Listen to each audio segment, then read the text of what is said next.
Taste the Daily. Virudhunagar மாவட்டம் ராஜபாளையம் அருகே சுந்தரராஜபுரத்தில் அரசு நிலத்தை ஆக்கிரமித்து கட்டிய கட்டிடங்களை அகற்றாமல் அதிகாரிகள் காலம் தாழ்த்துவதாக கூறி 200க்கும் மேற்பட்டோர் ஆர்ப்பாட்டத்தில் ஈடுபட்டனர். சுந்தரராஜபுரம் கிராமத்தில் ஒரே பிரிவை சேர்ந்த மக்கள் கீழ்ப்பகுதி மேல்பகுதி என இருவேறு தரப்பாக வசித்து வருகின்றனர். அப்பகுதியில் உள்ள 6 சென்ட் நிலத்தை ஒரு தரப்பினர் ஆக்கிரமித்துள்ளதாகவும் நீதிமன்ற உத்தரவிற்கு பின்னரும் ஸ்டாலின் அரசின் அதிகாரிகள் அலட்சியம் காட்டி வருவதாகவும் மேல்பகுதி மக்கள் 200க்கும் மேற்பட்டோர் ஆர்ப்பாட்டத்தில் ஈடுபட்டனர். கடலூர் மாவட்டம் வேப்பூர் அருகே சேதமடைந்துள்ள சாலையால் கிராம மக்கள் அவதியடைந்து வருகின்றனர். வேப்பூர் அருகே கொத்தனூர் கிராமத்தில் இருந்து சேதுவராயன் குப்பம் ஊராட்சி வரை சுமார் 5 கிலோமீட்டர் தூரம் உள்ள சாலை முற்றிலும் சேதமடைந்துள்ளது. இதனால் அருகில் உள்ள நகர்களுக்கு நீண்ட தூரம் சுற்றி செல்வதாகவும் விவசாய நிலங்களுக்கு இடுபொருட்களை கொண்டு செல்ல பெரும் சிரமம் ஏற்படுவதாகவும் அப்பகுதியினர் வேதனை தெரிவித்தனர். எனவே சேதமடைந்த சாலையை சீரமைத்து புதிய சாலை அமைத்து தருமாறு திறனற்ற ஸ்டாலின் அரசுக்கு கிராம மக்கள் வலியுறுத்தியுள்ளனர். காஞ்சிபுரம் சென்னை சாலையில் கனரக வாகன பழுதால் ஏற்பட்ட போக்குவரத்து நெரிசலை சரி செய்ய ஸ்டாலின் அரசின் ஒரு போக்குவரத்து காவலர் கூட வராத நிலையில் பொதுமக்களை போக்குவரத்து நெரிசலை முறைப்படுத்திய நிகழ்வு அரங்கேறியுள்ளது. காஞ்சிபுரம் வழியாக சென்னை நோக்கி சென்று கொண்டிருந்த கனரக லாரி ஒன்று செவிலிமேடு பகுதியில் பழுதாகி சாலையில் நின்றதால் அப்பகுதியில் கடும் போக்குவரத்து நெரிசல் ஏற்பட்டது.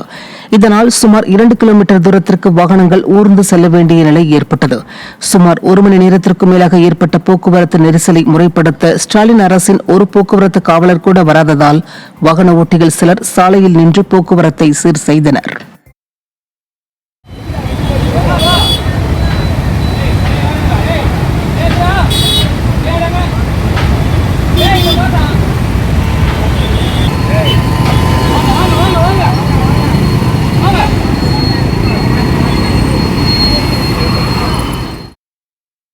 கடலூர் மாவட்டம் புவனகிரி அருகே அரசு பேருந்தின் படிக்கட்டில் மாணவர்கள் தொங்கியபடி பயணிக்கும் வீடியோ காட்சிகள் வெளியாகி அதிர்ச்சியை ஏற்படுத்தியுள்ளது. சேத்தியாத்தோப்பில் இருந்து பாளையங்கோட்டை நோக்கி இயக்கப்படும் அரசு பேருந்தில் கூட்ட நெரிசல் காரணமாக படிக்கட்டில் தொங்கியபடி மாணவர்கள் பயணித்து வருகின்றனர். ஆபத்தை உணராமல் மாணவர்கள் படிக்கட்டில் தொங்கியபடி பேருந்தில் செல்வதை பின்னால் செல்லும் வாகன ஓட்டிகள் பார்த்து அதிர்ச்சி அடைந்து வருகின்றனர்.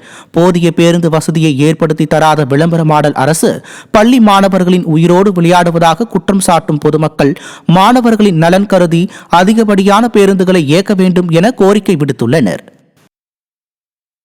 திருப்பூர் மாவட்டம் உடுமலைப்பேட்டையில் நகராட்சியின் அலட்சியத்தால் சிறுவர் பூங்கா சமூக விரோதிகளின் கூடாரமாகி உள்ளது. 3 ஆண்டுகளாக பயன்பாடில்லாமல் பூட்டியே கிடக்கும் சிறுவர் பூங்கா மது பிரியர்களின் பாராக மாறியுள்ளது.